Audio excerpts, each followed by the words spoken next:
तो आप पूछना चाह रहे हैं कि मनुष्य शरीर है और मनुष्य शरीर के बाद में तो फिर मनुष्य का शरीर मिलेगा या फिर अन्य पशु पक्षियों का शरीर मिलेगा, क्योंकि ऐसा प्राय सुनने में आता है कि मनुष्य शरीर है तो मनुष्य को मनुष्य का शरीर मिलेगा, जो पशु योनि में है वो अगली बार पशु योनि को प्राप्त होगा, जो पक्षी बना है वो अगली योनि में पक्षी को ही प्राप्त होगा। तो जो जिस शरीर में है उस शरीर को छोड़ने के बाद में वो उन्हीं शरीरों को प्राप्त होता रहेगा। कुछ एक विशेष वर्ग है जो इस प्रकार की मान्यता रखता है। तो देखिए, जब मुंडकोपनिषद की चर्चा चल रही थी तो उस समय जब कर्मफल का जब विषय आया था तब इस विषय को रखा था। महर्षि दयानंद सरस्वती जी ने कर्मफल के विषय को बहुत स्पष्ट करते हुए और सरल भाषा में वहां पर प्रस्तुत किया है सत्यार्थ प्रकाश में। यूं तो इसका बहुत विस्तार से विवरण योग दर्शन में और अन्य दर्शनों में भी, उपनिषदों में भी अनेकत्र इसका विस्तार प्राप्त होता है। महर्षि दयानंद जी ने उसको समअप करके और एक बात हमारे सामने रखी कि मनुष्य के जितने भी संचित जो कर्म होते हैं उन संचित कर्मों में से जो कर्म जो विपाक के लिए तैयार हो चुके हैं, कि जिनका फल दिया जा सकता है, जैसे कोई भी फल है जिसको हम खा सकते हो, लेकिन कब खा सकते हैं? जब वो पक चुका है। तो जब कोई भी फल पक जाता है तब वो भक्षण के योग्य हो जाता है। ठीक उसी प्रकार से कर्म तो बहुत सारे रहते हैं, लेकिन उन कर्मों में से ऐसे कर्म जो फल देने के योग्य हो चुके हैं, अर्थात विपाक की स्थिति में आ गए हैं, उन कर्मों में से परमेश्वर कर्म के फल को देते हैं। अब जो पकने की योग्यता वाले जो कर्म हो चुके हैं, अब उसमें से देखा जाएगा कि उसमें पाप और पुण्य कितने हैं। तो ऋषि दयानंद कहते हैं कि जब पाप और पुण्य यदि तुल्य हो तो पाप और पुण्य उनकी जो है काम, उनकी जो मात्रा है, मात्रा के हिसाब से और उनकी गुणवत्ता के हिसाब से, दोनों ही दृष्टियों से उसको देखा जाएगा, क्वांटिटी और क्वालिटी।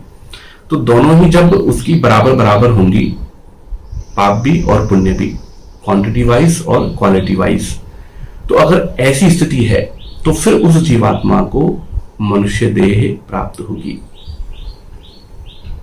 और यदि कर्म जो है उसके यदि पुण्य अधिक हैं और पाप यदि कम है तो ऐसी स्थिति में उसको फिर देवों का शरीर प्राप्त होगा।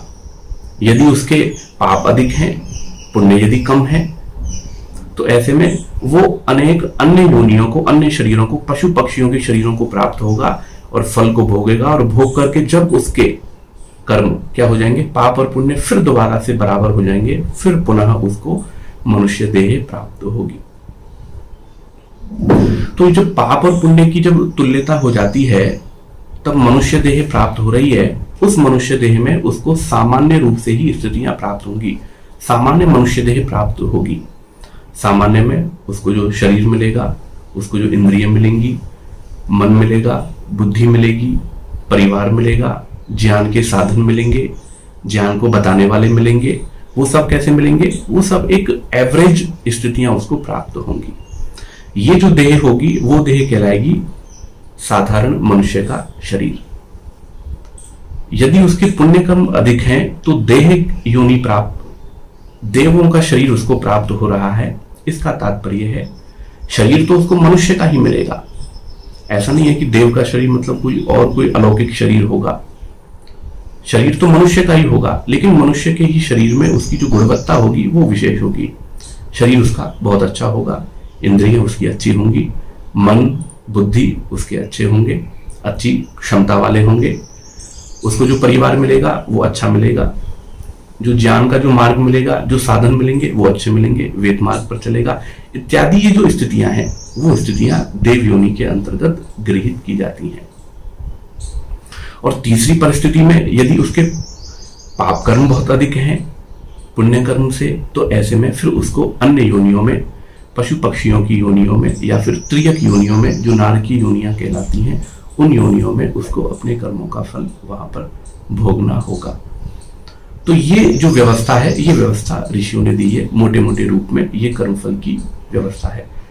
तो जो वैदिक कर्मफल व्यवस्था है उसमें ये आवश्यक नहीं है कि जो आज मनुष्य योनि में है वो शरीर देह त्याग के बाद में उसको मनुष्य योनि ही प्राप्त होगी।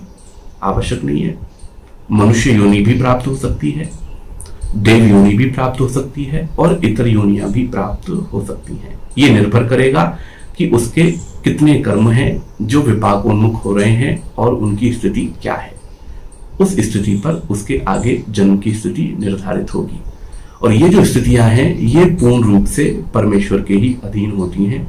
वही इनका पूर्ण रूप से ज्ञान रखता है और उसको ठीक प्रकार से क्रियान्वित कर पाता है। ये मनुष्य की स्थिति से बाहर की चीजें हैं, लेकिन हाँ इतना विवरण हमको प्राप्त हो जाता है।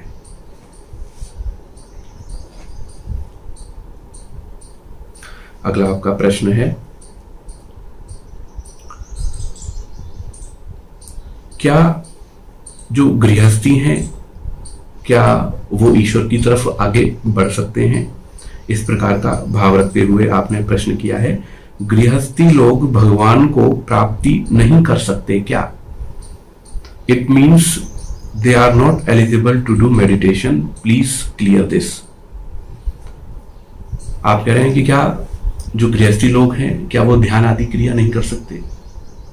इसमें यह भी प्रश्न हो सकता है आपके मन में कि क्या वो ईश्वर की प्राप्ति की ओर आगे नहीं बढ़ सकते? क्या जिन कर्मों का अनुष्ठान अन्य के लिए कहा है क्या वो ये गृहस्थी लोग नहीं कर सकते? क्या इनके लिए वो नहीं है? देखिए, वैदिक मान्यता में जो गृहस्थी है तो गृहस्थी के लिए भी कर्तव्य कर्मों का विधान किया गया है शास्त्रों में। महर्षि दयानंद सरस्वती जी ने संस्कार विधि करके पुस्तक लिखी है, सत्यार्थ प्रकाश लिखा है, ऋग्वेद आदि भाष्य भूमिका ग्रंथ लिखे हैं, अन्य भी उनके ग्रंथ हैं। इन ग्रंथों में विशेष रूप से ऋषि दयानंद ने लिखा है कि गृहस्थियों के लिए क्या क्या कर्तव्य हैं, क्या क्या कर्म उनको करने चाहिए। तो उन कर्तव्यों में ऐसा कहीं नहीं प्रतीत होता कि गृहस्थियों को जो है ध्यान इत्यादि अष्टांग योग का पालन नहीं करना चाहिए। अपितु वो तो बार बार इस बात का विधान करते हैं कि गृहस्थियों को नियमित रूप से सभी मनुष्यों के लिए, सभी वर्णाश्रमों के लिए ये विधान कर रखे हैं कि उनको नित्य प्रति संध्या और नित्य प्रति अग्निहोत्र इत्यादि कर्म उनको अवश्य ही करने चाहिए, एकांत देश में जाकर के, और उनको ईश्वर की स्तुति प्रार्थना उपासना अवश्य ही करनी चाहिए। तो ऐसा कहीं पर भी नहीं है कि आप ध्यान नहीं कर सकते, बिल्कुल कर सकते हैं। हाँ, आपको ध्यान करने के लिए जो आवश्यक बातें हैं, ध्यान की जो विधि है वो अवश्य ही सीख लेनी चाहिए और सीखने के बाद में ध्यान आपको करना चाहिए। तो ऐसा कहीं पर भी नहीं है कि ध्यान नहीं किया जा सकता, अष्टांग योग का पालन नहीं किया जा सकता।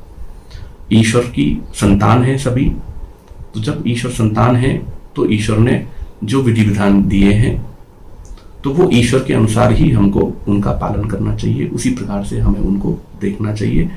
तो अन्य जो समाज में जो प्रचलित जो मान्यताएं हैं, जो ईश्वर प्राप्ति केवल कुछ ही वर्ग विशेष के लिए मानते हैं, ठीक इसी प्रकार से विद्या की प्राप्ति भी मनुष्यों ने एक वर्ग विशेष के लिए कर रखी है कि बस यही कुछ लोग हैं जो विद्या का अर्जन कर सकते हैं, बस शास्त्रों को पढ़ सकते हैं, अन्य वर्ण वाले शास्त्रों को नहीं पढ़ सकते, ये इस आश्रम वाला ये कर्म नहीं कर सकता। कुछ कुछ कर्मों का तो अलग अलग से विधान कर रखा है, ठीक है, ये संन्यास आश्रम में है, ये संन्यास आश्रम के विशेष कर्तव्य हैं। ये गृहस्थ आश्रम है, इस गृहस्थ आश्रम के ये विशेष कर्तव्य हैं। इन विशेष कर्तव्यों को तो इनको पालन करना ही करना है। और कुछ जो बातें हैं जो सभी आश्रम वासियों को करनी है, उन आश्रम वासियों के लिए उन बातों का विधान कर रखा है। तो ईश्वर प्राप्ति के लिए ही ये सारे आश्रम हैं। हमने पिछले भाग में भी देखा था, यदिच्छन्तो ब्रह्मचर्यम चरन्ति तत्ते ब्रवीमि। तो ये जो वचन कठोपनिषद का महर्षि दयानंद जी ने सत्यार्थ प्रकाश में उद्धृत किया है, वहां पर लिखा है कि जिसकी इच्छा करते हुए ब्रह्मचर्य आदि आश्रमों की पालना करते हैं, तो ब्रह्मचर्य, गृहस्थ, वानप्रस्थ और संन्यास, ये चारों ही क्या है? चारों ही उस ईश्वर की प्राप्ति के लिए साधन है। चारों का ही पालन करते हुए व्यक्ति बारी बारी से अपनी योग्यता और बढ़ाता बढ़ाता वो उसकी ओर आगे बढ़ता है। लेकिन ये होगा कब? जब शास्त्र की विधि का पालन करते हुए इस गृहस्थ आश्रम का पालन किया जाएगा। तो निश्चित रूप से आप मेडिटेशन कर सकते हैं, अष्टांग योग का पालन कर सकते हैं, इसमें कोई भी दो राय नहीं है।